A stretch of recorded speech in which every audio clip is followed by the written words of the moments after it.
रक्षाबंधन के पवित्र त्योहार के दिन आइए एक बहन का क्या महत्व होता है आइए समझते हैं। भैया बहन, तुझे नहीं मालूम पापा दिन भर बिना वजह घर में झगड़े करते हैं। कभी मुझे कभी तेरी भाभी को कुछ न कुछ कहते रहते हैं। अरे भैया, अब मैं पापा को समझा दूंगी, वो ऐसा नहीं करेंगे। भैया अब करे भी क्या पापा, बिजनेस तो वे करते नहीं हैं। वे खाली दिमाग दिन भर इधर उधर की सोचते रहते हैं। केवल खाली बैठकर घर में करे तो क्या करे, उन्हें वृद्धाश्रम भेज देता हूँ। वहाँ बहुत से व्यक्ति उनके उम्र के मिल जाएंगे और उनका मन भी लग जाएगा और समय भी व्यतीत हो जाएगा। बहन भैया ऐसा न सोचो।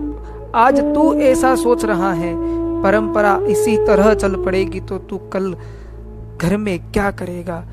तेरा बच्चा भी तुझे वृद्धाश्रम ही भेजेगा। यह सुनते ही भैया के होश उड़ गए। सॉरी दीदी, अब मैं ऐसा नहीं सोचूंगा, मेरी गुस्ताखी माफ कर देना।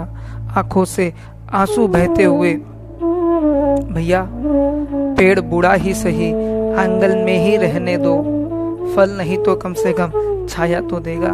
बस दीदी, अब कुछ अधिक नहीं सुन सकता, आखिर वो मेरे पिता हैं। तू भाभी को भी समझा देना। हाँ भैया समझा दूंगी, तू चिंता न कर। भाभी को मीठे मीठे सत्कार और सम्मान सूचक शब्दों से ननंद समझाती है। भाभी के कहने पर अपने मम्मी और पापा को भी समझाती है। परिवार में सभी को समझाने पर पारंपरिक प्रेम और सौहार्द का वातावरण सबके दिलों में आह्लाद पैदा करने वाला बन जाता है। मम्मी, अच्छा हुआ ना बेटी, मैंने तुझे बुला लिया। आज तेरे पापा खुश तो नजर आ रहे हैं और खाना भी खा रहे हैं। सुपुत्री, मम्मी आप ऐसा कभी ना सोचना कि मैं कैसे आऊंगी। भगवान करे अब ऐसी स्थिति आए ही नहीं, और आ भी जाए तो आप मुझे निसंकोच बुला लेना। कमरे के उस तरफ से पापा के कानों में सारी आवाज आ रही थी। पापा की आंखें भर आई और बोले, ओह आज गुड़िया न होती तो घर शमशान जैसा सुना हो जाता और मेरी तो शव यात्रा ही निकल जाती।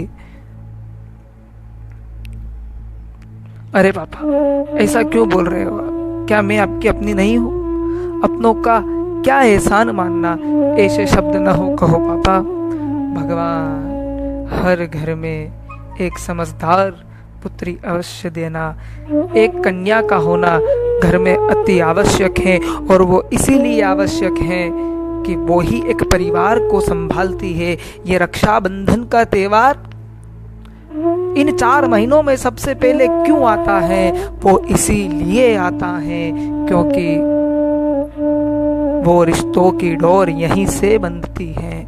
भाई बहन का रिश्ता नहीं है, ये रिश्ता सभी रिश्तों को मिलाने वाला रिश्ता है। इसीलिए इसे कहते हैं रक्षा का बंधन, और उस टाइम ये बहन ही रक्षा करती है और भाई बहन की रक्षा करता है। आज इस बहन ने अपने भाई के परिवार की रक्षा कर दी, ये बहन होती है, और यही भाई होते हैं जो अपनी बहन की रक्षा करते हैं। बस रक्षाबंधन के निमित्त यही है कि भगवान हर घर में एक बेटी दे, एक भाई को एक बहन दे, एक बाप को एक बेटी दे।